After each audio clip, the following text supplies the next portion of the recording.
Good news, good people, good life. Los Banos today. This is Bruce Rivers of the morning show, but right now we're doing something. I've got a special guest in front of me that a new show we're putting together, and it's called Meet the Farmer. Now, so if we wanted to start off right, we had to go get one of the biggest and the baddest and the largest and the oldest farmer in our area.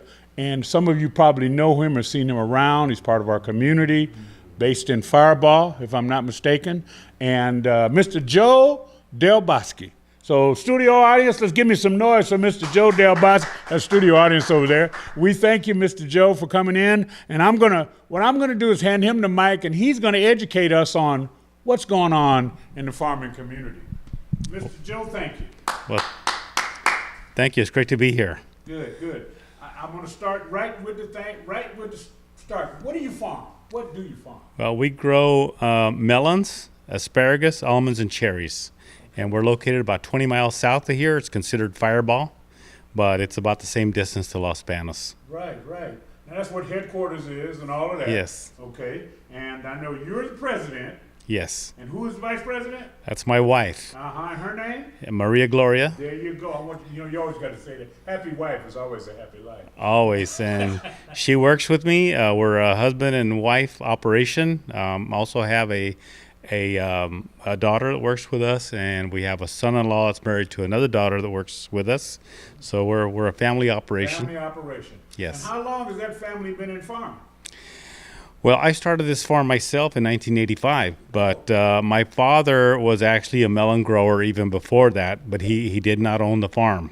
He used to grow melons for a local company across the tracks called V H Azhderian, and he worked for them as a foreman growing the melons since about the early 50s, Okay. up until the time he retired around 1987 or so. So he was your teacher. Yes, he was. Okay. And then you launched. I think the name of it's called Impressas. Yes. Did I say that right? Impressas Delbosque. Yes, That's correct. Good. I like that. I worked on that by 20 minutes, so I make sure I put all the letters in the right way. We're glad you have us here. So asparagus, cantaloupes, and cherries, and all those kind of things. I know last year, I believe, a few years ago, President Obama came. Yes. Jerry Brown, Joe Costa, and Dian Fienstein were all here, and we know in the valley we got water issues. Yes. Tell us about how that went down, and have it gotten better? Sure. Well, I have been an advocate for water for the valley for quite a long time, ever since 2009 when the March for Water occurred. Mm-hmm. March for Water was a march to raise awareness of the drought here in the valley. Mm-hmm. It began in Mendota with about maybe a couple of thousand people, right. And it ended up at San Luis Reservoir with about 10,000 people. Right. And in that march, we drew in, at that time, Governor Schwarzenegger came to the last day where we had a rally in front of San Luis Reservoir. And so I became involved with that movement. It was through the Latino Water Coalition, right. California Latino Water Coalition. And I became very much involved. So I became an advocate, speaking a lot for water for the valley. Right. Through rallies and then to the media, to congressmen and legislators. And I just continued doing that. And I got to know a lot of folks, including Congressman Jim Costa.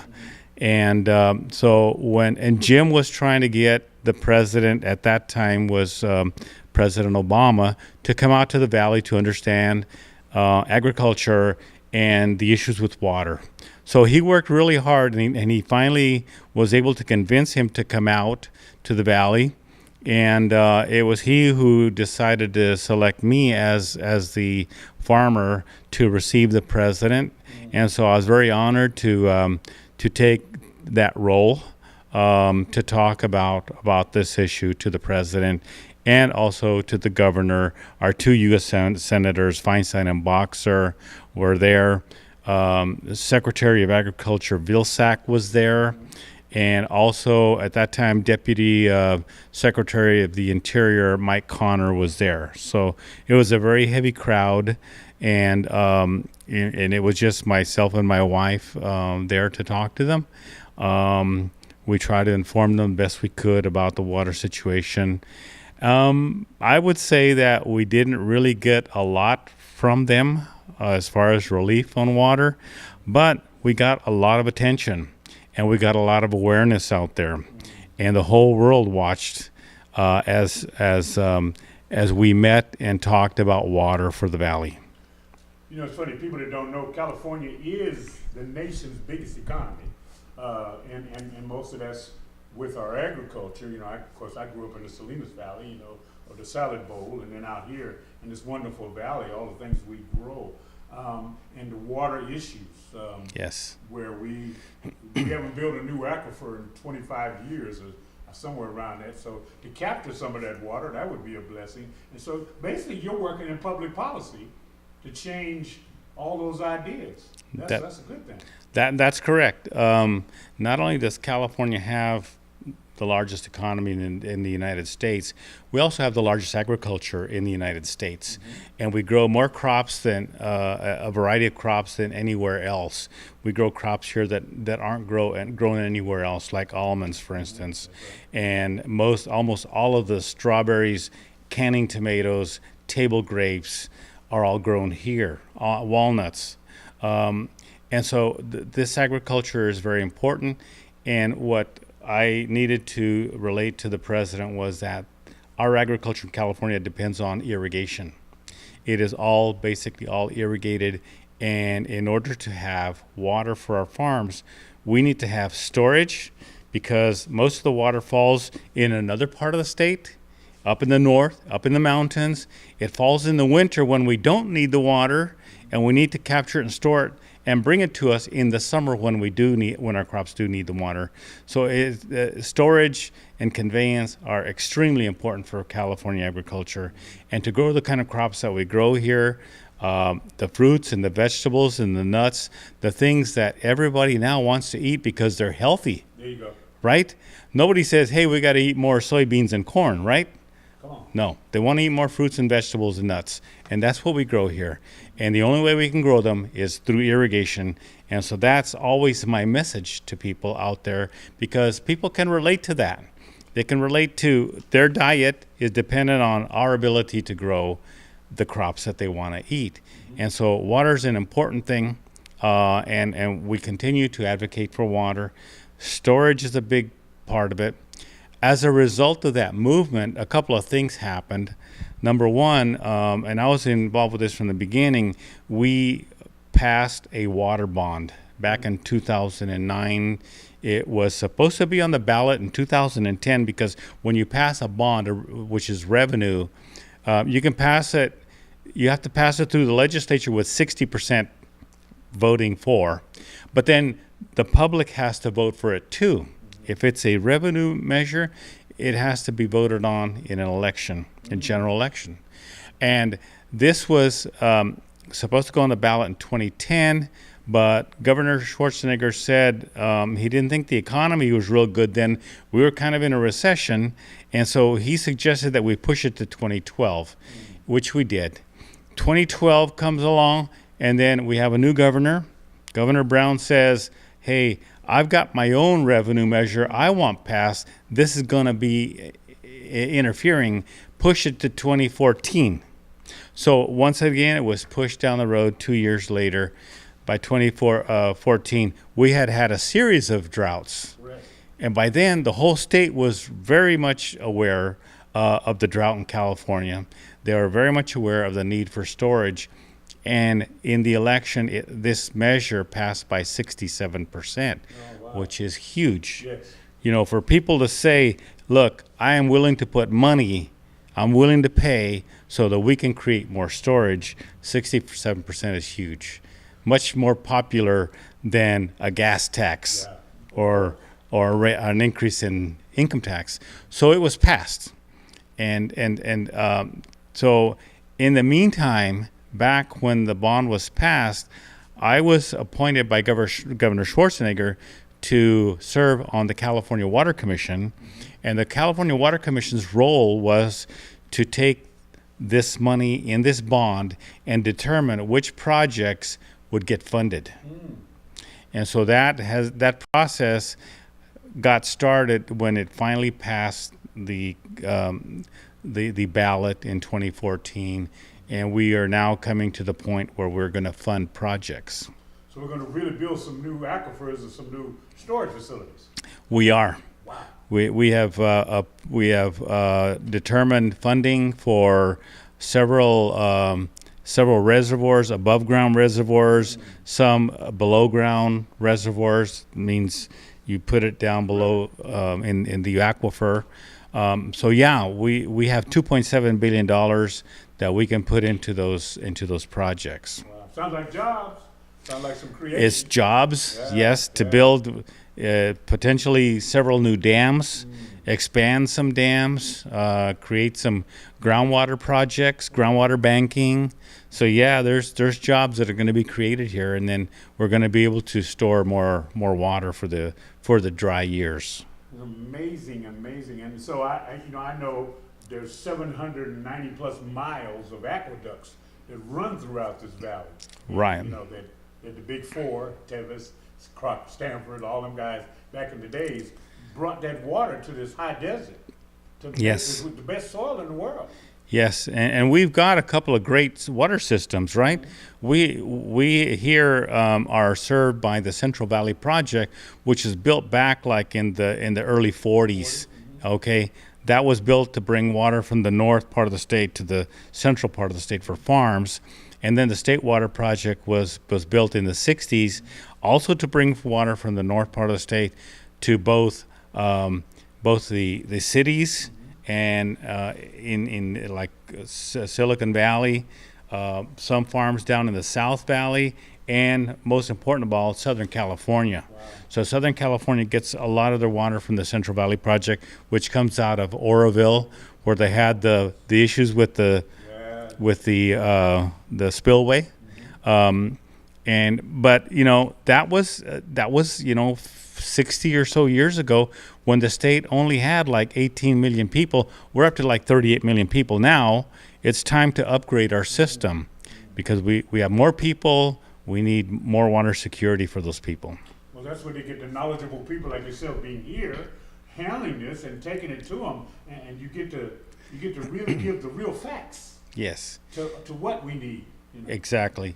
What we need and why we need it. Yeah. A lot of people, all they know is, look, I turned my tap on, I got water. What's the big deal, right?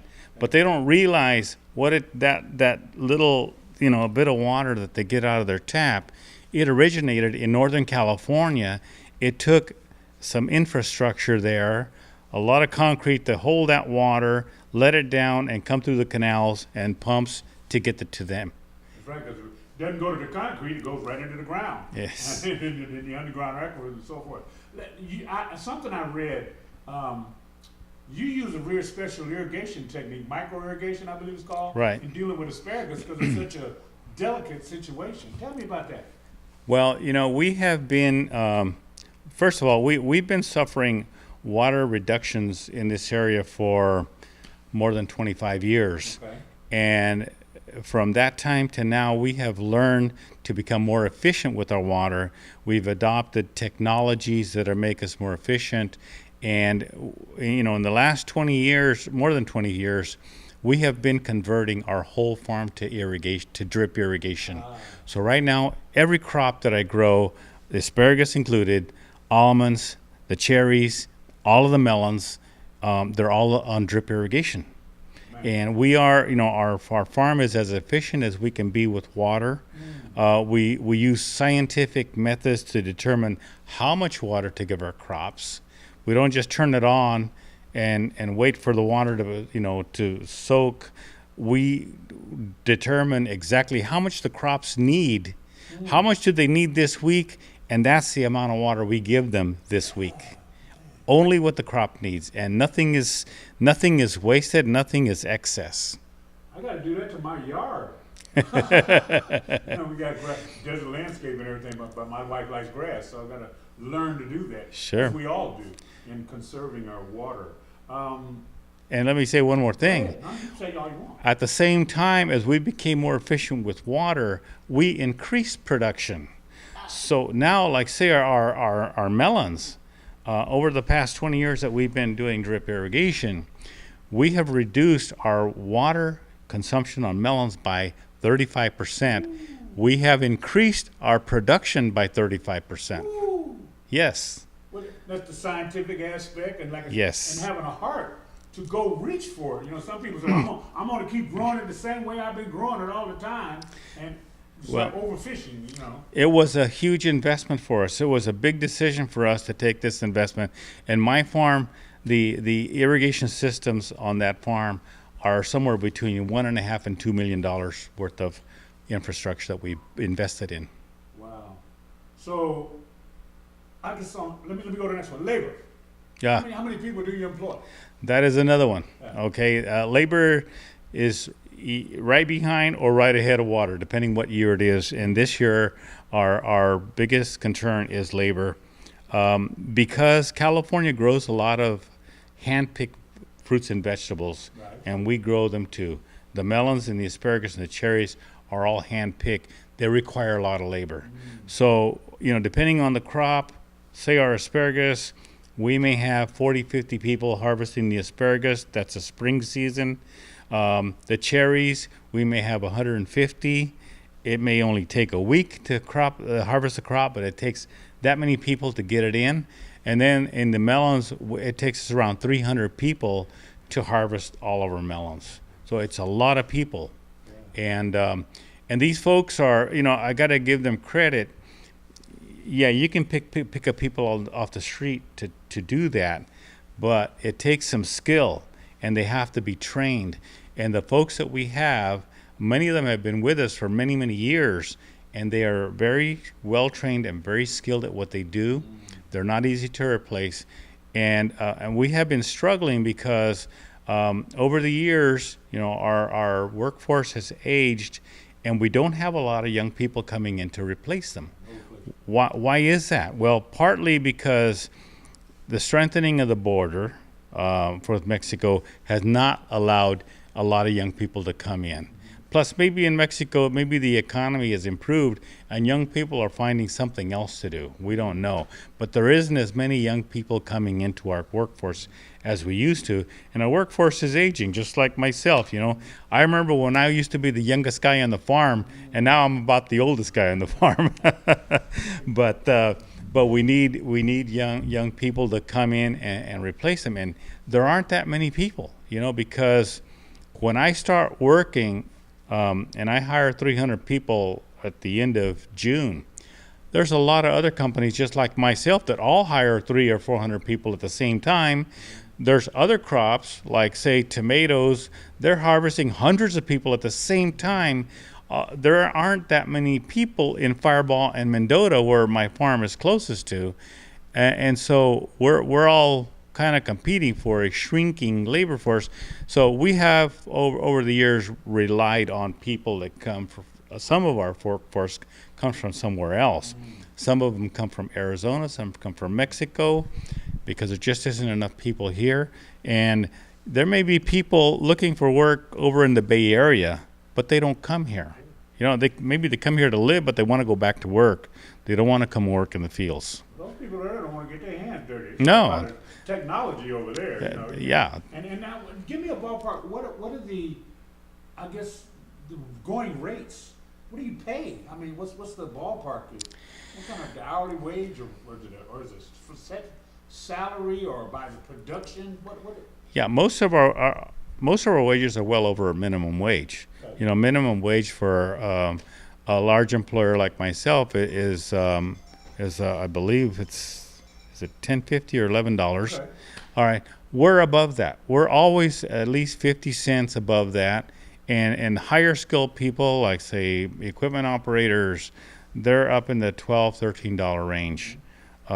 So we're paying the prevailing wage here, and we're above minimum, and we think that that's for this area, for the cost of living in Firebaugh and Mendota, we think that's an appropriate wage. Yes, it is. You know, it's funny because having grown up in the Salinas area, and in the time frame when Cesar Chavez was around, and you watch all that happen and how blessed the California farm worker became. Yeah. Because of what Cesar Chavez did, great boycotts and all that. My dad worked at Union Carbide. He worked on the big trucks and things that sprayed all that stuff. So I got to go out and see that, and so I got firsthand knowledge of the struggle. Yes. And the victories that became of that, to where, like I said, California became the highest paid farm workers in the world, California farm workers. And so now, and then a lot of people come and go, then they stayed, Yep. and then they went to school, and demographics changed, and the kids didn't, like you said, the kids didn't go back to the fields. No, they're not. They were busy going off to college and Yes, they are. becoming better, which is a great thing. That's a great thing. That's what I did. But the skilled aspect of it, because I remember I tried out there one summer, I was out there trying to do lettuce.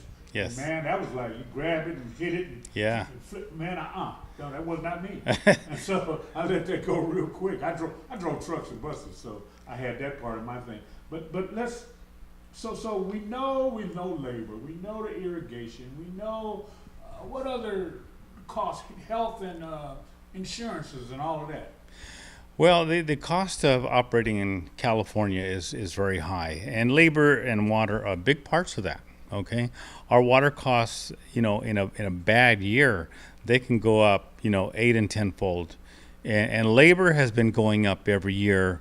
Our minimum wage has been going up every year for a while, and continues to go up $1 a year now for the next 4 years. Until we're at $15 an hour. So what does that mean for us? Is that we are going to have trouble competing with other states that pay only $7.50 or $8 an hour. How do we compete with them? How do we compete with Mexico that pays $7 a day? That's going to be a little bit difficult.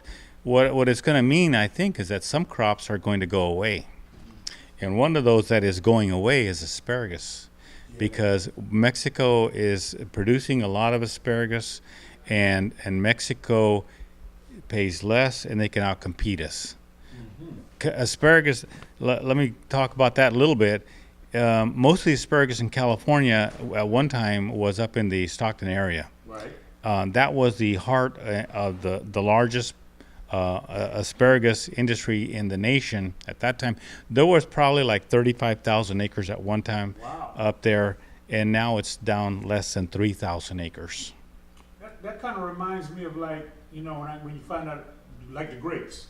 Yes. Ernest and Julio Gallo was here in the valley, and when I started doing tours and whatnot, I found out that Napa, everybody thinks about Napa when they think of grapes, the wine country, da-da-da-da. But then amazingly, there's 30,000 acres in Napa, but there's 300,000 acres of grapes here. Oh, yeah, that's right. And people don't know that. I used to do tours.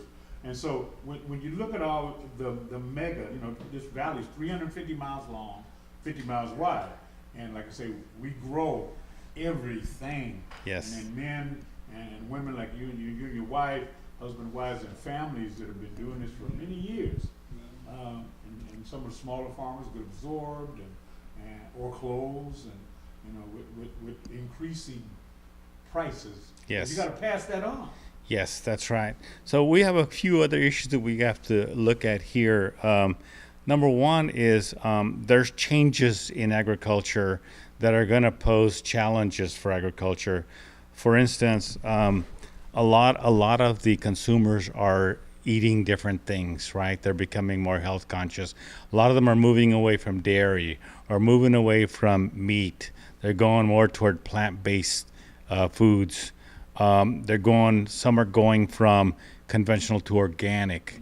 Not huge changes, but enough to make changes in what we're facing as we look at our market. So that's something that agriculture needs to be able to continue to change and adapt. Okay. The other thing I think that we're changing that's a challenge here in agriculture in the whole United States is that the average age of a farmer in the U.S. is 60 years old. Wow. That means there's a lot of guys over 60 years old like me and not so many young ones.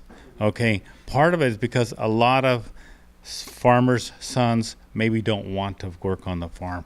They go to college, they want to go do something else. They become an attorney or they become a teacher or something else. And there's not that many of them. And we farmers are an aging group. Aging breed. We're an aging breed, and we don't have as many young people as we should. And that could be an issue. And so we have to start to realize that if we're going to have a succession plan to keep our family in here, we've got to do something. Otherwise, a lot of farmers are going to sell out, and the land is going to be bought by corporations or investors. And I don't think that's a good thing for the country. I think it's better if we keep farms in families.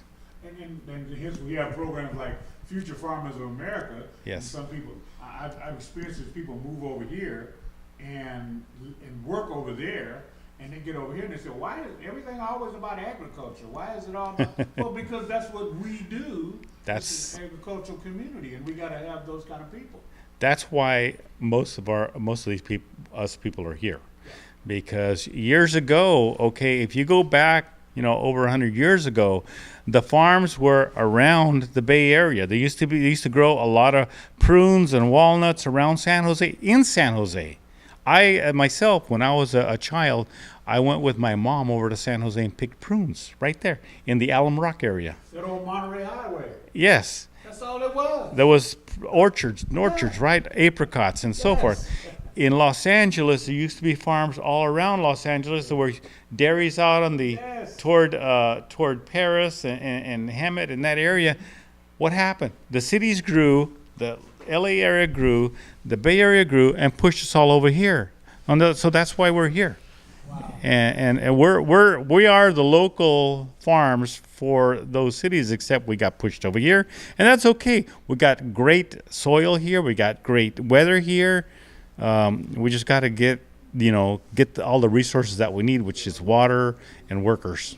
And be more efficient. I tell my family and friends that live on the East Coast, and where I'm originally from, in Philadelphia, Carolina, and all that kind of stuff, and I say, they've stopped planting crops and they're planting houses. Yes. They buy all the land, so-and-so's buying this 45, 50, 100 acres, and their houses going up, but they still got to be fed. Yes. And like you said, we're doing a weight thing ourselves, trying to eat healthier.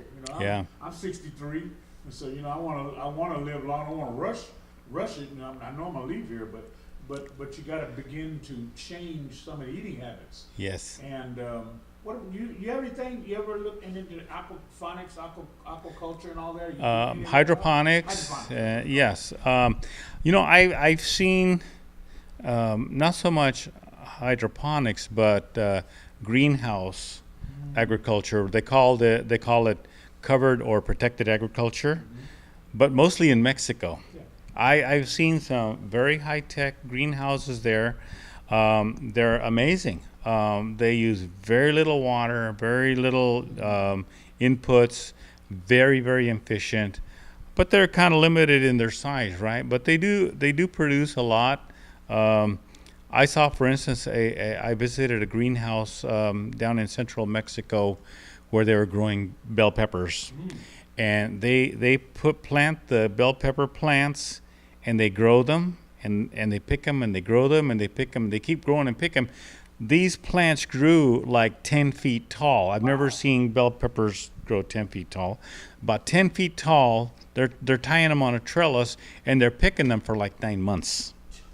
Yes, for 9 months they're picking them. So they control the climate. Because they can control the climate, they just keep growing them and grow them, and at the end of 10 months they dispose of them. They get the thing ready and they plant another crop, and they pick them for. And nobody does that in the field. In the field, you pick a bell pepper field for a number of weeks, and you're done. The plant dies, and you're done for this year. You wait 8-9 months and you plant again. Well, these greenhouses go for 8-9 months of the year, which is pretty amazing. I don't know if that's the future, but I've seen it, and it's, by golly, they're very efficient and pretty amazing. Well, anybody's going to be an innovator, I'm pretty sure it'll be you with some of the things. And like you said, you've already went and done the research. You're doing the research. Yeah. And that's a wonderful thing. I got one thing when I read about word that interested me. Hedgerows. Yes. Explain that to us. Sure. Well, I have been an organic farmer now for about 14 years, Okay. since 2004. And I actually was doing hedgerows even before I became an organic farmer. I got involved with a program called the Sustainable Cotton Project that was out trying to help farmers learn what they can do to use fewer pesticides. Okay. They weren't trying to make farmers organic. They were just trying to help them to manage their pests and use fewer pesticides. So one of the tools that they used was hedgerows, and they would put hedgerows on the ends of the field or maybe in the middle of the field. And these hedgerows would become habitat for beneficial insects that would control the pests out in the field. And I found that to be pretty effective. So when I became an organic farmer, that was just a natural. And so I did, from that point on, I put in these hedgerows. Like every 20 acres was a hedgerow. Wow. And I started then, and I'm still with it. Becoming an organic farmer was quite a challenge. It was a learning experience, and that has become part of my standard practice. And it works, and we're fairly successful in controlling our pests. That's one of the things that we do, among other things. And I think use plants like sunflowers. Yeah. What else? I was writing all that clover. Yeah. And all this stuff between it. The bugs you want, the beneficial bugs. Right. So the way this works is, for instance, we do some insect releases. We buy Right. insects and release them in the field. Some of them, like say, for instance, we grow a certain type of parasitic wasp. Right. This wasp, he goes out in the field and he looks for caterpillars. He has a stinger which stings the caterpillar and lays an egg inside the caterpillar. That egg hatches and it starts to eat the caterpillar from the inside out. Okay. And it works, and they work very well. Yes. Okay. But the adult doesn't feed on caterpillars. The adult feeds on flowers. So that's why we have flowers in the hedgerows, to feed the adult. And plus, he stays in the hedgerow there in the shade during the heat of the day, because when they go to work is in the evening. So that becomes their home in the hedgerow. During the day, it feeds them, and then in the evening they go out and look for caterpillars. Boy, see, that's called efficiency at its best. And those are things that when I read it, I was like, I like that. It makes a whole lot of sense. That's why you get the big bucks. As they say. So let's, as we wind down to the importance of meeting the farmer is what we want to do. There are other farmers that we're going to bring in, but this is such an exciting time that we have Mr. Joe here. And I'm going to clear one thing up. I said Joe Costa, it's Jim Costa. I said that earlier. Jim I was Costa. thinking about Joe. You're Joe, he's Jim, and he'll get me for that because he's a dear friend. But in meeting the farmer here in our community, it's important to, like I started talking about, future farmers of America. Getting people to be interested in this thing. Naturally, you want to pass it on to your family. Sure. And that's where farms were done.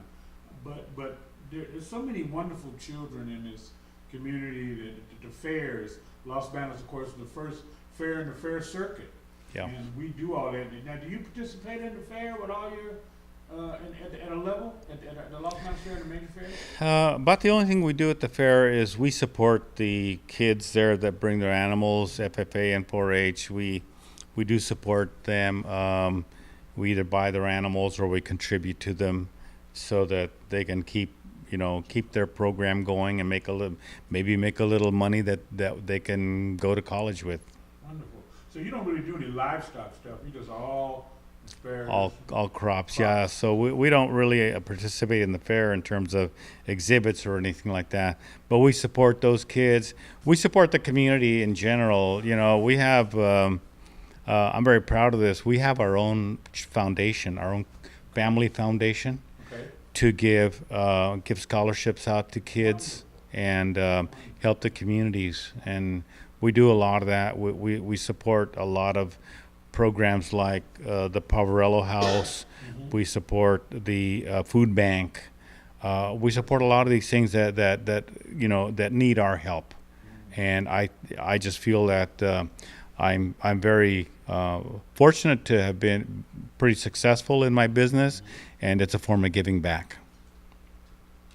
The food bank, the Merced County Food Bank, and probably other food banks, and farmers markets. Do you participate in any of those? We have done a little bit last year. We're going to try some more this year, just kind of to be out there in the community a little bit, because I mean, when we ship melons, we ship truckloads, right? We ship over 1,000 boxes at a time.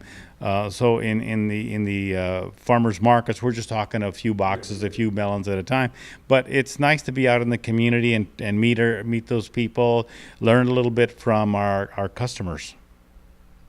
So in this technology game, like I said, I know you're looking at developing anything right on the drawing board you want to share with us, or are you just keeping it under the cap until you get it going? Well, you know, we're without mentioning anything specific, you know, we're looking at expanding our crop base in more so in organics.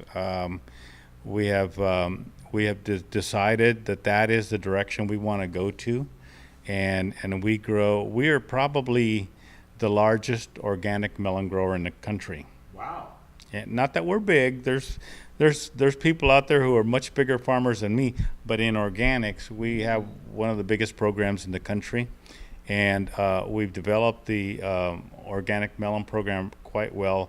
Now we're starting to look into a few other things that we may expand into, because we see organic consumption is increasing.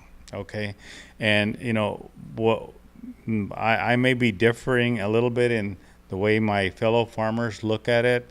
You know, some farmers say, well, why should anybody consume organic if they're no more nutritious than the conventional crops? I'm not going to argue that. The only thing I'm going to say is that if there's somebody out there that wants to buy organic, I will grow it for them. They need to be served. I'm not going to tell him what he should buy. I'm going to grow what he wants to buy. And that if he wants to buy organic, we're very happy to grow it for him.